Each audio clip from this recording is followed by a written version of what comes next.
pindaan perlembagaan?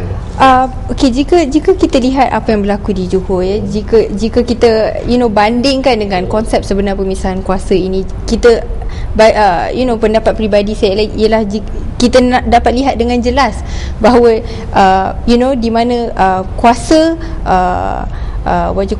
kuasa pelaksana pembuat undang-undang dalam hal ini secara terang-terangannya telah diancam atau diganggu gugat oleh badan-badan lain.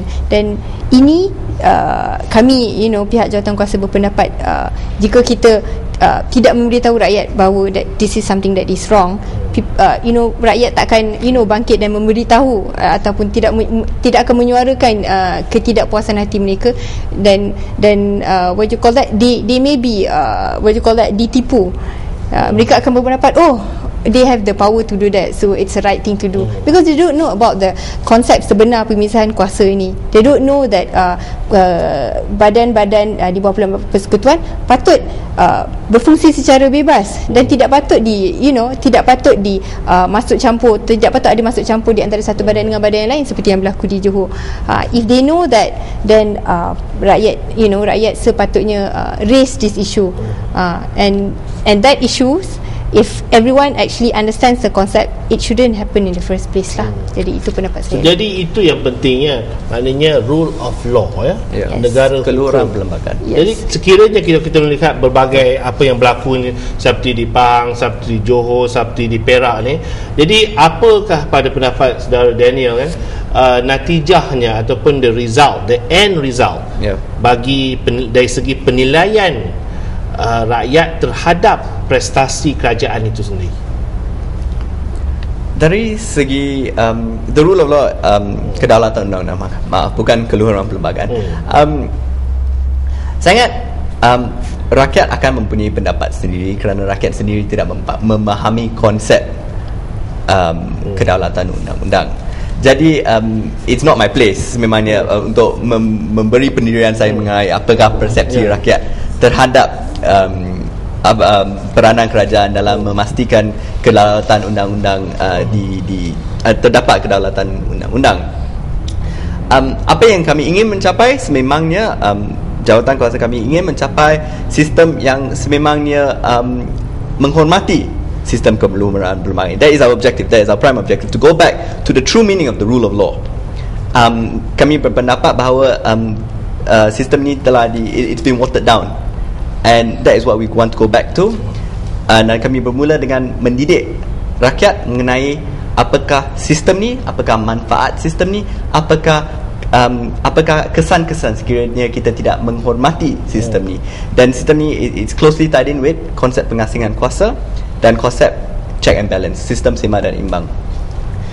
Ketiga-tiga konsep ni sedikit sebanyak it goes towards pentadbiran yang efektif, pentadbiran yang tidak menyalahgunakan kuasa, pentadbiran yang mengutamakan rakyat.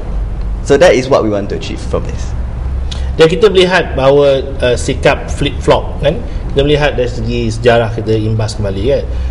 Umpamanya dalam awal 70-an konsep prinsip perlembagaan dikemukakan, introduce kepada rakyat, kan, untuk menangi hati rakyat, untuk mendapat kesetiaan rakyat kepada kerajaan yang merentah pada ketika itu. Dan kemudiannya pemerintahan Perdana Menteri yang lain, kita melihatkan bahawa rukun negara itu dah dilupakan. Sekarang ni mau pula diingatkan kembali rukun negara itu, tetapi rakyat melihat bahawa bercanggah. Mau dikatakan kedaulatan undang-undang, keluruhan perlembagaan, tetapi apa yang berlaku dalam realiti masyarakat negara kita ini ialah amat bertentangan dengan roh ataupun semangat rukun negara itu. Jadi apa pendapat saudari Firdaus? Kami lihat trend, jika lihat daripada dulu lah, kan, masa mula-mula kita ada Perlembagaan Persekutuan, this prinsip Perlembagaan Persekutuan ni begitu didukung, and then we have it in our rukun negara, keluaran perlembagaan, kedaulatan undang-undang. Ada pertandingan di sekolah. Jadi sekarang ni when it comes to keluaran perlembagaan, kedaulatan undang-undang, ia cuma sekadar rukun negara di sekolah-sekolah saja. And we can ask these school students, I would say 60, 70, 80% would not even know what it actually means. Okay, and sekarang ni kita lihat ahli-ahli politik contohnya, mereka membuat statement di media berkenaan undang-undang, dan when you actually analyse the content of that statement, it actually memang that doesn't it's not what the law says. Tapi sebab rakyat jahil undang-undang, they take it at face value and they say, itulah undang-undang sebab menteri cakap macam tu. But that is what we don't want. We want to memperkasakan rakyat tentang ilmu perlembagaan persekutuan ini. Dan kita akan mendidik rakyat apakah konsep sebenar dalam rukun negara, kedaulatan undang-undang, keluhuran perlembagaan. Apakah konsep sebenar, dan kita nak empower rakyat dan tinggalkan keputusan pada rakyat untuk menghakimi sendiri whether apa-apa statement, kenyataan yang dibuat oleh menteri itu betul ke tidak. Sebab memang ada, jika dilihat memang ada statement yang dibuat oleh menteri-menteri ini sebenarnya it's just out of thin air. It doesn't have any basis of law. So that is what we don't want. Tidak berlandaskan fakta. Yes. So that fools people. We don't want that. Jadi perbincangan kita 60 minit pun dah berlalu. Rancak berbincang. Jadi mungkin kata-kata akhir daripada saudara-saudari berdua mengenai kempen fasa kedua perlembagaanku ni, mungkin ada yang ingin mesej sampaikan kepada orang ramai. Saya berharap rakyat mengambil opportunity ini untuk memahami lebih banyak mengenai perlembagaan dan memahami lebih banyak mengenai hak-hak mereka, mengenai sistem pentadbiran yang sedia ada di negara kita.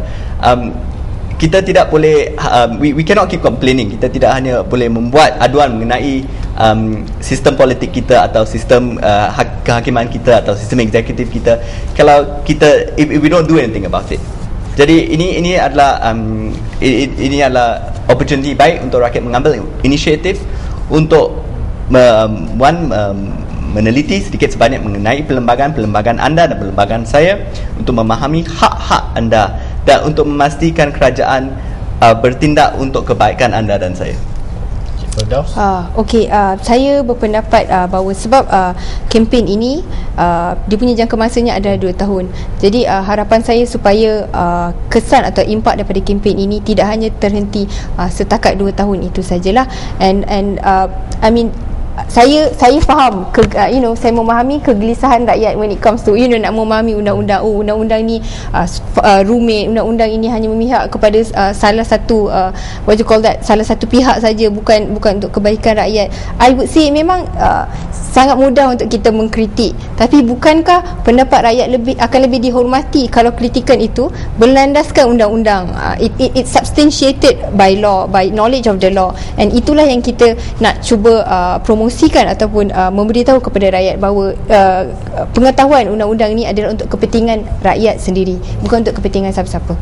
Begitulah saudara, itu perbincangan topik kita minggu ini dalam rancangan bincang-bincang, iaitu fasa kedua kempen perlembagaanku, iaitu institusi perlembagaan dan pemisahan kuasa. Kita mengucapkan ribuan terima kasih kepada 2 orang peguam muda kita yang telah memberikan pandangan yang mantap, dan semoga kempen yang dijalankan oleh jawatan kuasa undang-undang perlembagaan di bawah Majlis Peguam ini akan terus jaya dan meningkatkan pemahaman rakyat mengenai perlembagaan kita. Dan terima kasih kita ucapkan kepada Cik Firdaus Husni dan juga kepada saudara Daniel Albert, dan sehingga kita bertemu kembali dalam minggu yang lain, saya ucapkan salam bahagia dan salam ceria.